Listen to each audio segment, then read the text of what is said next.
ici Fabienne, intervenante en éducation et comportement canin. Je vous présente aujourd'hui la belle Akira, qui est une malamute de 1 an et demi. Akira est une chienne qui est bien joueuse, elle aime jouer avec les humains et détruire ses peluches. Était très affectueuse aussi, sociale avec les gens. Elle est à l'aise avec les manipulations, surtout avec quelques petites bouchées, c'est toujours facilitant.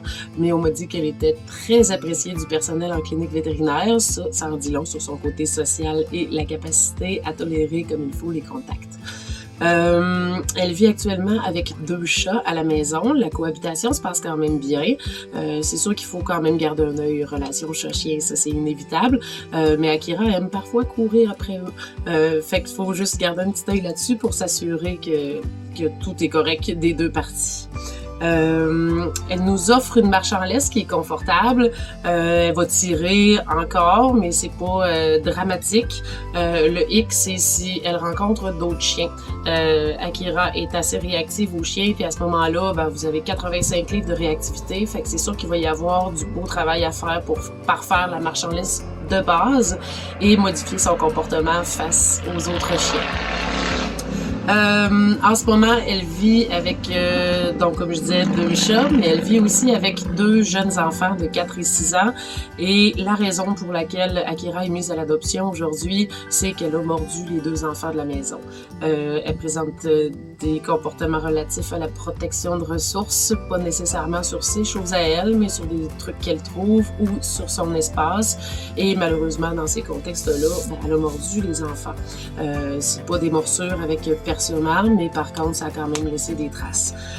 Pour cette raison-là, évidemment, on va chercher un foyer sans enfants ou des enfants un petit peu plus vieux, des ados peut-être à partir de 15 ans et plus, des gens qui seront capables de comprendre les signaux qu'elle lance, qui seront capables de dealer aussi avec l'entraînement qu'il y a à faire à ce niveau-là.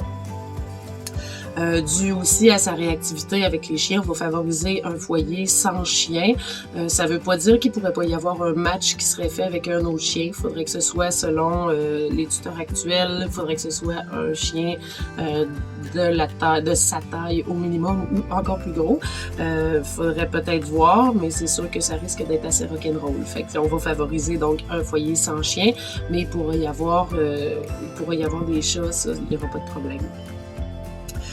C'est pas un chien qui a un niveau d'énergie qui est très très intense. Évidemment, elle aura besoin de bouger à tous les jours, comme tous les chiens, mais on n'a pas besoin d'aller faire une marche de 5 heures en forêt par jour pour avoir un chien qui est calme et équilibré.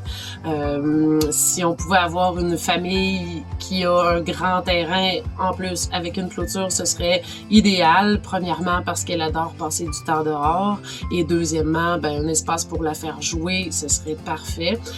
Sa marche en laisse d'ailleurs va être beaucoup plus confortable après une bonne période de jeu. En gros, ce qu'on recherche pour Akira, ce sera donc soit une personne seule, un couple avec des enfants, mais on va viser à peu près un 15 ans et plus. Des gens qui seront prêts à travailler avec elle pour l'aider à mieux gérer ses émotions face aux autres chiens, qui auront la patience de travailler ce qu'il faut travailler pour l'aider à mieux gérer sa protection de ressources aussi. Une famille qui est présente pour elle, évidemment, qui a envie de jouer avec elle, d'avoir marché les quelques minutes que j'ai marché avec elle, capable d'avoir un super bon focus, puis pas juste parce que c'est un malamute, mais je la verrais très bien faire des sports attelés. Je pense qu'elle aura un grand goût pour ça. Fait que des gens qui ont envie de s'investir avec elle, d'avoir un gros nounours comme compagnie, si ça vous parle, écrivez-nous. Bye bye!